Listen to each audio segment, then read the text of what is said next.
USS Stewart was a Clemson-class destroyer of the United States Navy, and then the Imperial Japanese Navy, and then the United States Navy again. Yeah, it's another one of those fun ships. USS Stewart started life as a perfectly normal Clemson-class destroyer, named after an American Rear Admiral and launched in 1920. However, an unusual career began shortly thereafter as she joined the Atlantic Fleet in 1921, but after only a couple of years was sent on a long journey across the Atlantic, through the Mediterranean, down the Suez Canal, into the Indian Ocean, and finally, winding up in the Philippines, assigned to the Asiatic Fleet. She would not return to the United States for another 23 years. Initially, her life was relatively routine, cruising back and forth to China, with a brief diversion in September 1923 to Japan to help the victims of the Great Kanto earthquake. Additionally, the Stewart was part of the American naval force that supported a flight of 4 Army aircraft attempting to go around the world, supporting this flight at stations in Japan and then Shanghai. By 1924, there was increasing anti-foreign sentiment in China, and she spent most of the rest of the interwar years either taking Marines to China, protecting civilians in China, or patrolling the rivers and coastal waterways as a show of strength.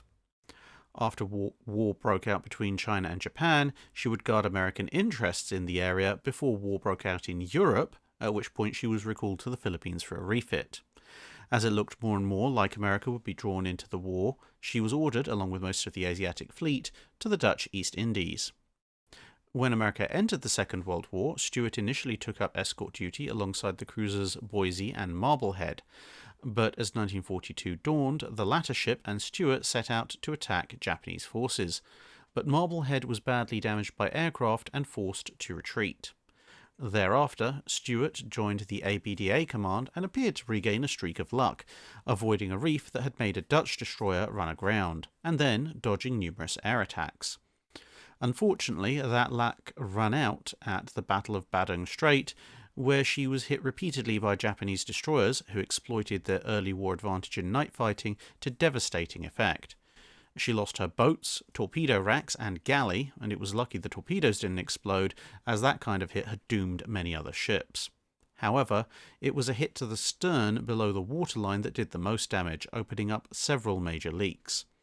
Although one of the engine rooms was in 2 feet of water, the ship did manage to make it back to harbour, where, as the most damaged surviving ship, she was allowed to enter the floating dry dock first.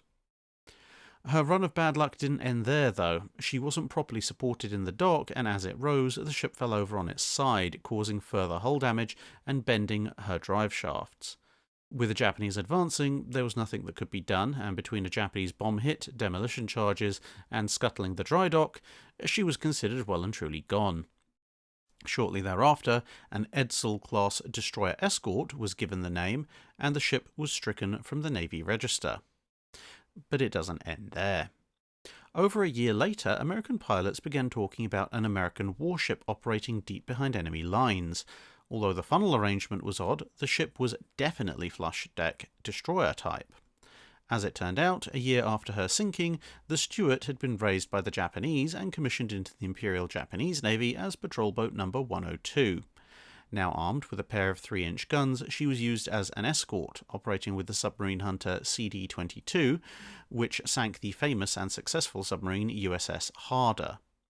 In late 1944, the ship was repaired further and given a more extensive anti-aircraft battery, but this did not prevent her from being bombed by American aircraft while she was in harbour in occupied Korea, and after a voyage to Japan, she was laid up, which is where American forces found her in August 1945.